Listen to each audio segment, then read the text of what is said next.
menghadapi hidup ini mungkin lebih banyak kecemasan, ketakutan. Dan saya rasa seperti itu ya. Mungkin itu adalah basic foundation daripada hidup saya dan saudara. Banyak takutnya dibanding beraninya. Amin. Amin. Dari hal yang kecil aja kita gak berani kok. Ada teman saya mau suntik aja gak berani. Sampai saya janji saya temenin. Kalau perlu saya disuntik juga supaya dia jadi contoh buat dia. Ada orang hal kecil aja kita gak berani. Mungkin dulu kita berani, makin tua kita gak berani. Ada benernya juga. Dulu kita lari 10 km, sekarang ya udah tua janganlah. Itu sangat masuk akal. Tetapi pertanyaannya, kita menghadapi hidup dengan apa sih sebenarnya? Bahkan sebagai orang Kristen, kita hidup lebih banyak kekhawatiran, kecemasan, ketakutan atau keberanian. Paulus mencari manusia baru yang bukan berarti takabur, segalanya dihantam sama dia seperti dulu, enggak. Dia ada rasa takutnya, dia ada rasa cemasnya, dia ada khawatirnya. Tetapi dalam saya lihat di Alkitab, dia lebih banyak beraninya dibandingkan takutnya. Bahkan ketika dia mau dibebaskan, dia tidak mau dibebaskan. Dia mengatakan aku ingin mengabarkan Injil di Roma. Oke, jauh, gak apa-apa, aku pergi juga. Di hadapan dengan kaisar, oke. Di hadapan dengan orang-orang besar, oke. Ada keberanian yang muncul karena kebenaran. Itu yang harusnya menjadikan saya dan saudara pada hari ini basis dari hidup saya dan saudara.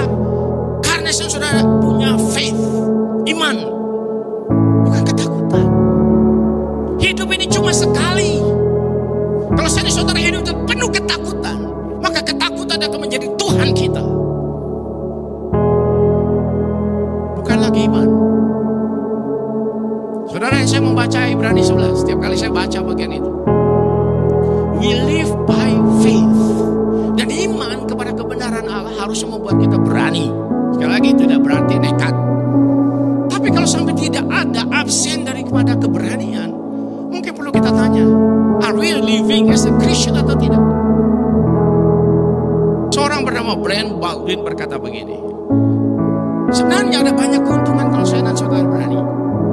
Dia berkata begini, paling sedikit kalau saudara berani dan saya melakukan sesuatu dan kita accomplish, itu akan menimbulkan keberanian baru. Sebuah kemenangan kecil akan menciptakan confidence untuk kemenangan berikutnya.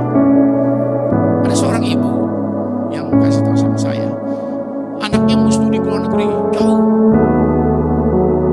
Lalu saya tanya, diizinkan apa enggak? Enggak. Kenapa? Kejauhan. Lalu saya pikir-pikir, memang generasi dia, ibu ini penuh dengan ketakutan. Jauh-jauh lah, sini-sini saja. Tapi generasi sekarang milenial itu betul-betul hebat loh. Mereka itu anak-anak perempuan bisa traveling ke Eropa, ke Amerika sendirian. Zaman dulu nggak, kita ditemani oleh papa, mama, emak, engkau, sekampung kalau perlu. Anak-anak sekarang berani, dia pergi sendiri, nggak peduli. Lalu saya bilang begini, akhirnya konflik karena mamanya nggak kasih izin. Konflik. Lalu saya mulai berpikir begini, sebenarnya saya bilang satu, oke lah itu baik-baik. Tapi saya kasih tahu sama mamanya, begitu anak itu punya ambisi, punya cita-cita, harusnya orang tua itu encourage, kasih tahu, it's good.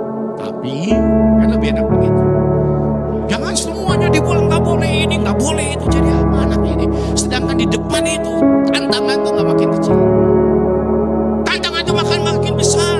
Dan celaka kita menjadi orang tua yang selalu mungkin jangan ini, takut itu. Akhirnya anak-anak jadi begitu. Dan satu hari begitu mereka dewasa, mereka akan bilang, dulu aku anak yang diprotek sekali oleh papa mama. Habis aku zaman ini karena aku tidak tahu ini, tidak bisa itu.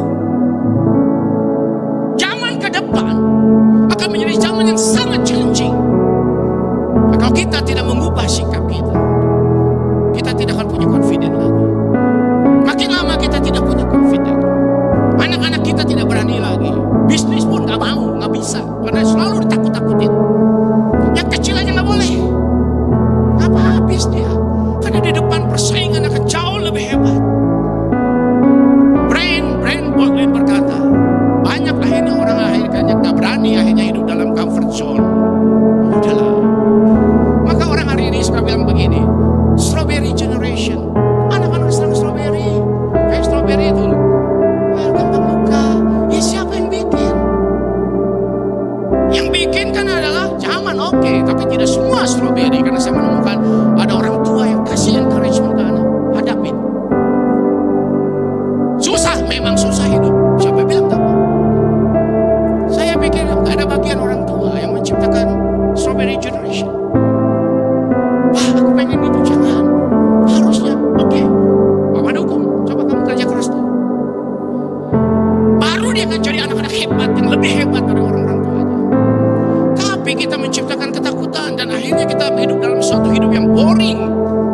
inden, kata Brent.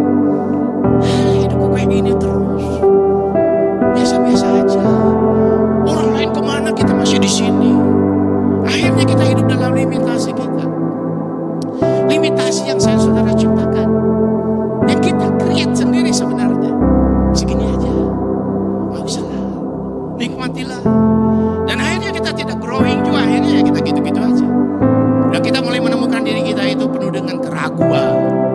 Mau ini ragu, mau itu ragu. Tidak berani ambil risiko. Epikuros itu mengajarkan mengenai namanya ataraksia. Artinya hidup tanpa takut, hidup tanpa cemas. Karena dia katakan hidup cuma sekali. Hidup cuma sekali, hidupnya cemas saja. Ngapain hidup cuma sekali? Jangan terlalu cemas. Itu yang ditawarkan Epikuros. Dia mengajarkan aponia, hidup tanpa rasa sakit. Jangan terlalu sakit gitu. Memang sakit tapi jangan terlalu dirasa-rasa.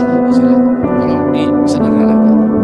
Dan pemikiran Epikuros sampai hari ini sangat mempengaruhi juga, termasuk kalau kita ceramah mengenal namanya John Locke, Thomas Jefferson, Karl Marx, David Hume, pemikir-pemikir modern sampai hari modern luar biasa sampai hari ini dipengaruhi juga oleh pemikiran ini. Yang kedua juga namanya Stoa. Stoa punya pendekatan yang lain, dan Stoa itu mengajarkan hidup itu semuanya apatheia. Hidup itu pasrah saja, ikhlas. Hidup itu ya kita hadapi dengan ikhlas, selaras dengan alam. Nggak usah jauh-jauh bertentangan dengan alam, musim ke musim dan seterusnya. Itu saudara, hari ini saya tidak tahu, mungkin saya dan saudara juga sudah hidup dengan cara yang salah. Kita tidak lagi berani menyaksikan Yesus. Kita bisa cerita tentang hal yang lain, tapi bicara tentang Yesus kita mungkin sudah tidak lagi. Kita tidak berani ambil risiko, taking risk. Padahal sebenarnya dengan tidak taking risk, hidup kita penuh dengan risiko. Paling sedikit kita bertanggung jawab kepada Tuhan. Dengan tidak mengabar Injil, apakah aman dari risiko? Tidak. Paulus berkata, celakalah aku kalau aku tidak mengabar Injil. Jangan berpikir kalau kita tidak mengabar Injil aman. Nggak aman. Yang tidak aman adalah saya dan saudara tidak mengabar Injil. Itu tidak aman. Dan Paulus di sini dihina, si Pleter, namanya si Pleter, kayak bebek gitu loh. Pleter dihina. Paulus tahu mengabari Injil itu dihina, diusir, dicerca. Dia tahu, dianiaya bahkan. Dan itu adalah inden.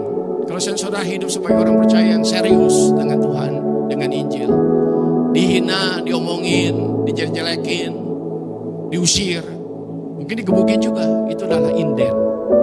Kita sudah pesan di muka. Apakah kita berani mengabar Injil? Hari ini mungkin menjadi pertanyaan di ibadah ini. Saudara sudah kenal Yesus, kenal Injil. Apakah the truth, kebenaran itu mempengaruhi kita? Saya dan saudara, membuat kita lebih mantap, lebih berani, kan? Lebih confident kita. Saya baru bicara di satu forum 2 bulan lalu. Hamba Tuhan di Asia berkumpul. Saya diberi kesempatan 2 sesi, dan sesi pertama itu saya bingung. Ini orang-orang hebat semua, orang-orang luar biasa dari Asia, pemimpin-pemimpin gereja. Bingung juga ngomong apa. Saya doa, Tuhan kalau ngomong ini mereka sudah tahu, ngomong apa mereka sudah tahu. Dan akhirnya Tuhan memimpin saya berkhotbah 1 ayat, yaitu dari Paulus yang berkata, aku memiliki keyakinan yang kokoh akan Injil. Aku memiliki keyakinan yang kokoh akan Injil. Dan saudara, itu yang saya khotbahkan. Selesai acara, saya nggak bicara macam-macam, cuma bicara itu. Apakah Anda punya keyakinan yang kokoh? Convincing faith, iman yang meyakinkan saudara, atau enggak? Sebab saya bilang, acara seperti ini, kumpulan orang-orang pemimpin gereja di Asia, nggak ada artinya. Kalau saya dan saudara tidak percaya lagi kepada Injil, nggak punya lagi keyakinan yang kokoh, Injil satu-satu yang menyelamatkan, nggak ada gunanya acara seperti ini. Dulu ada seekor tikus, dia doa kepada Tuhan. Saudara tahu nggak, ada tikus berdoa juga. Tuhan, aku ini tikus Tuhan. Aku takut kalau lihat itu si meong, si kucing itu lewat, takut. Tuhan tolong jadikan aku seekor kucing, supaya aku tidak takut lagi.